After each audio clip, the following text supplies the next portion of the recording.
It's gonna be May. All right, I did that. Got that out of my system. Been always wanting to do that.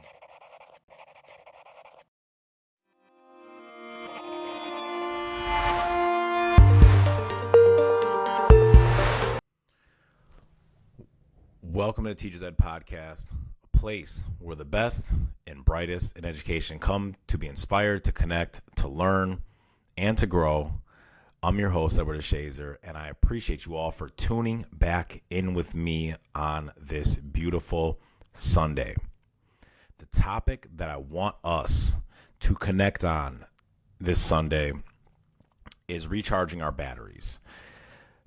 It is that time of the year for educators where it feels like one of the most, in my opinion, it is the second hardest month in education, and that is the month of May. Or as all of my 90s, 80s, 90s teachers, baby teachers out there would say, it's gonna be May.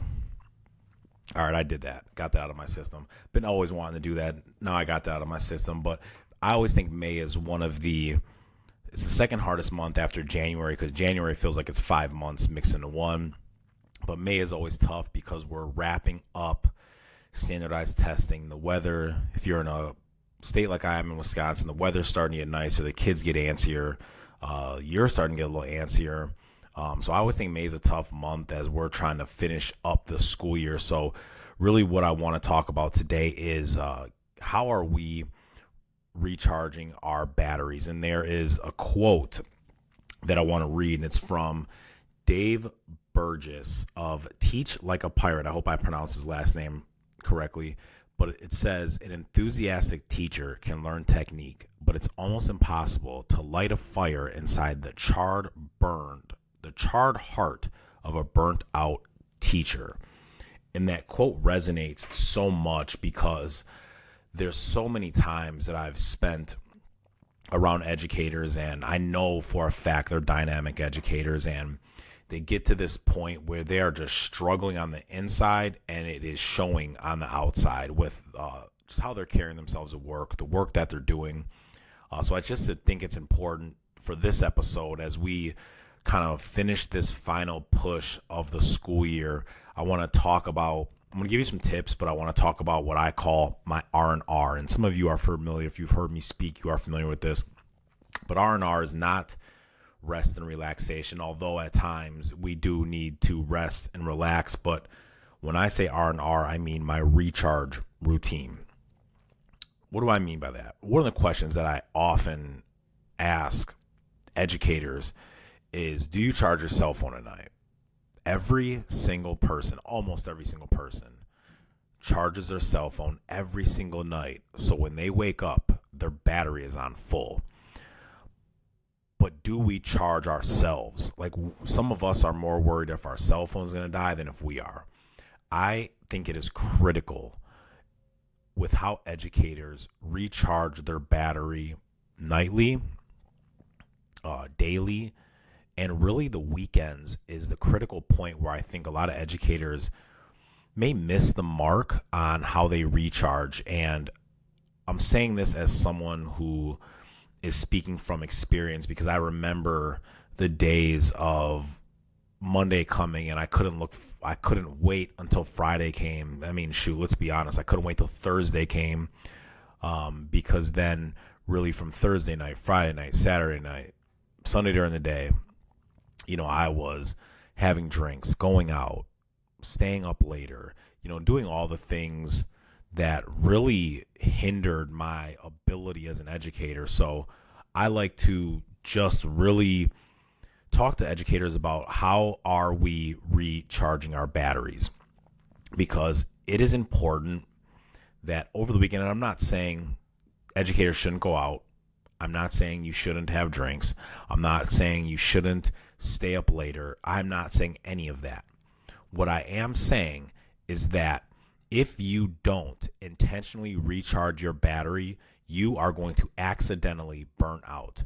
Burnout does not happen because someone wakes up and like, oh, I want to burn out today. No, burnout happens because we are not intentional with how we recharge our battery on a daily, nightly basis. So one of the things that I like to do is especially in a state like Wisconsin, where seasonal depression is real.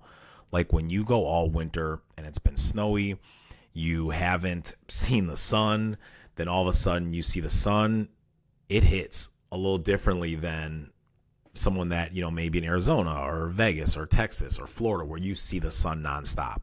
Like my Midwest educators will really feel this and understand how real seasonal depression is, because when you go through that November, December, January, February, and then March, you get that first day where it's like 50 degrees and some sun. Folks are out here in shorts, t-shirts, and they don't know how to act because we have not seen sun. So I am just so big on my weekends. I want to find time to get myself into nature. And some of these tips, let me do this. I'm going to give you 5 tips that I want to give you that can help you. Because someone's listening, they're like, well, don't just tell us what we need. Tell us that we need to do it. Tell us how we can do it. So I'm going to give you 5 tips. Some of these I do very well. Some I don't do well. I'm a work in progress just like everyone else. But the first tip I'm going to give you is to connect with nature. Connecting with nature is absolutely critical. Spend some time outdoors, whether you're taking a hike, whether you're walking your driveway, walking your neighborhood, going to the park, doing some gardening. Nature, there is no doubt that nature has a soothing effect on our mind, our body, and our soul.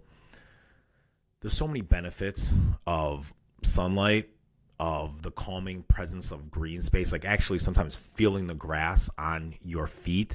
And there's research that indicates that spending just 20 minutes in nature can significantly lower the stress hormone levels in your body. And that was published by a psychological group.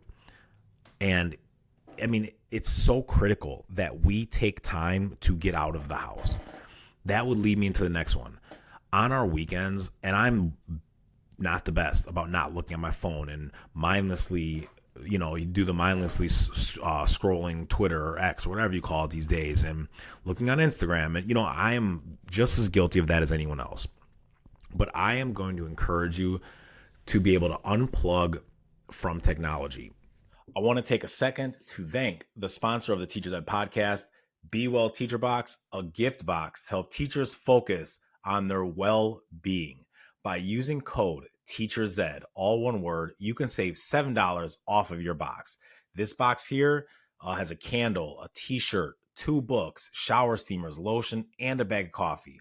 $100 value, and by using code TEACHERSED, you can get this box for $52. Order yours today. Now back to the episode. And it doesn't necessarily have to be, or you have to just put your phone away and stay away from your phone. But what we need to do is really draw some healthy boundaries, especially when it comes to your Google Classroom or your work email, or, all those things from work, those communications, your Slack, your Class Dojo, whatever that may be.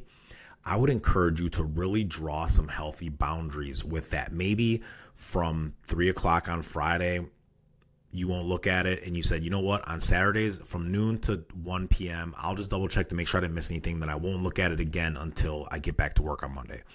Like, we have to not just set healthy boundaries with those things, but we have to stand on those healthy boundaries. I always say it's very easy for people to set boundaries. It's hard for us to stand on them after we set them. So I'm going to encourage you all to set boundaries with your work, with technology when it comes to work. I'm not saying don't go on social media.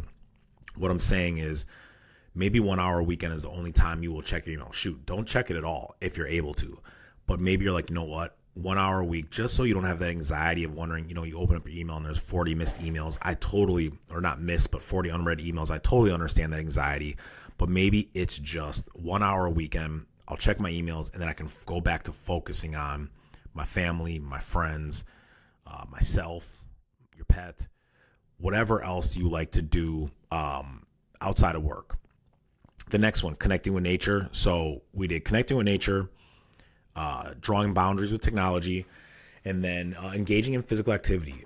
Now, you don't have to go and join a basketball league. You don't have to train for a half marathon. You don't have to do all those things, but just getting some physical activity. One of the things I have been doing, and I've done very well for the last month and a half, I try to promise myself that every day I will get at least 30 minutes of walking in. And typically when I used to be a morning workout person, and I've struggled to do that lately, but I find the best time for me is right when I get home from work. I get home, I wind down, I'm not looking at my phone, I'm just outside walking.